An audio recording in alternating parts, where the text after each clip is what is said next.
great. Today I wanted to jump on here and read The Cow in Patrick O'Shanahan's Kitchen. And this book was given to me by Miss Mitchell's first grade class when I was a senior in high school. And all of them signed it, and now they are in fourth grade. And I just had to share this book for a couple reasons. The first reason was I got a baby calf. Its name is Bo Rowdy, and he is pretty cute. I'll make sure to include some pictures.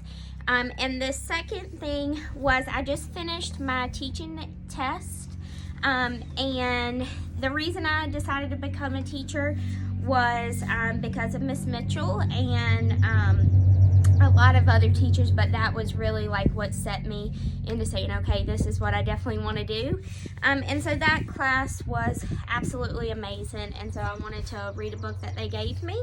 And I'm wearing my cow shirt, so you know it's going to be a great book. So I'll go ahead and start on here, and it is The Cow in Patrick O'Shanahan's Kitchen. Patrick O'Shanahan dragged his feet to the kitchen for another boring breakfast. Yawn. He didn't see it at first, but it was definitely there.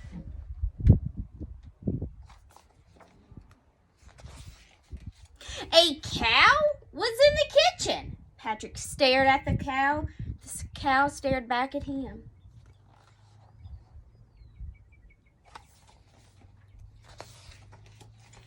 Patrick's father strode into the kitchen. Patrick expected him to scream and shout, but he did nothing.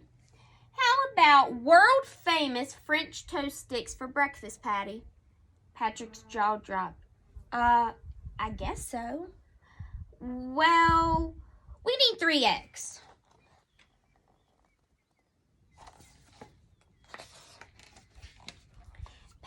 Patrick rummaged in the refrigerator. He looked beside the apple and pushed aside the ranch dressing. He peered behind the orange juice and what do you think happened? What do you think he's seen?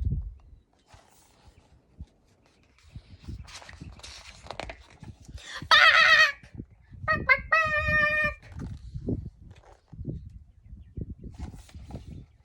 Oh my goodness. With eyes as big as dinner plates, Patrick peered back into the refrigerator. An egg sat on the shelf right where the chicken had been, and behind it perched 2 more fluffy, feathery chickens.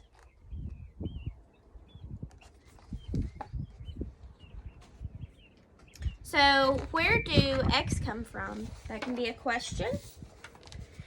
They come from chickens. Patrick's hand trembled as he passed the warm brown eggs to the father. Tap, tap, crack.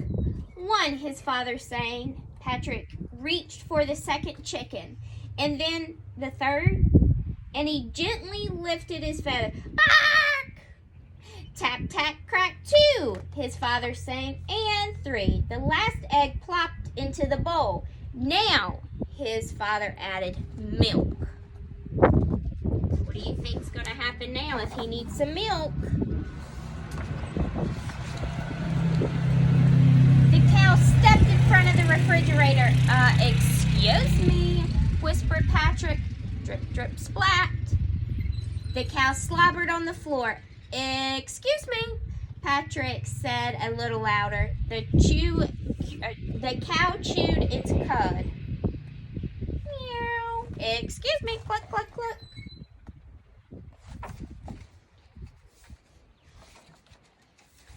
Patrick climbed under the cow. He had a hunch. He had to squeeze the measuring cup. He gently squeezed one long pink udder dangling from the udder. Warm, frothy milk squirted into the cup. Patrick proudly handed the milk to his father, who had it to the eggs and began to whisk.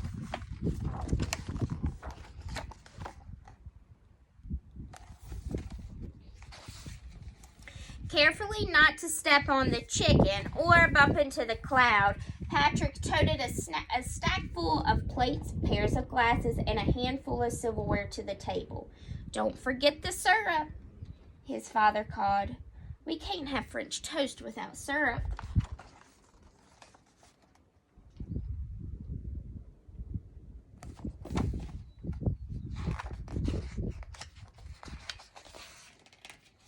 Patrick searched high and low. He scoured the pantry from the back, but the syrup was nowhere to be found. When he looked back into the kitchen, tall trees with long bare branches filled the room from wall to wall. Something sticky trickled down the trunk. The cow slurped up its tongue and down one of the trees. Patrick watched closely. The cow gave him an idea. So where did maple syrup come from?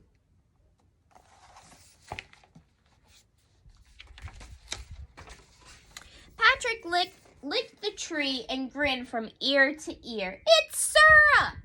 It's syrup! He shouted at the cow. The tiny spigot halfway up the trunk dripped syrup. Patrick shoved a jar under the stream and filled it to the top.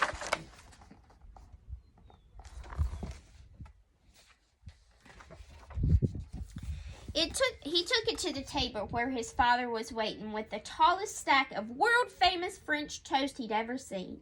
Patrick poured the syrup over his French toast, and the tree began to shrink.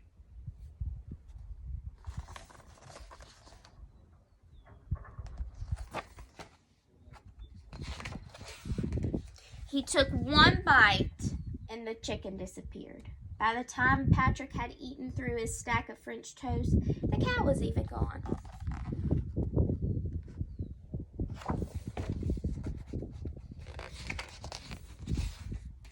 The next morning when Patrick woke up, he could barely contain his excitement. He jumped out from under his covers, wild ideas of where today's food would come from. He danced through his head, but Patrick raced to the kitchen for another amazing breakfast, something that stopped him in the tracks.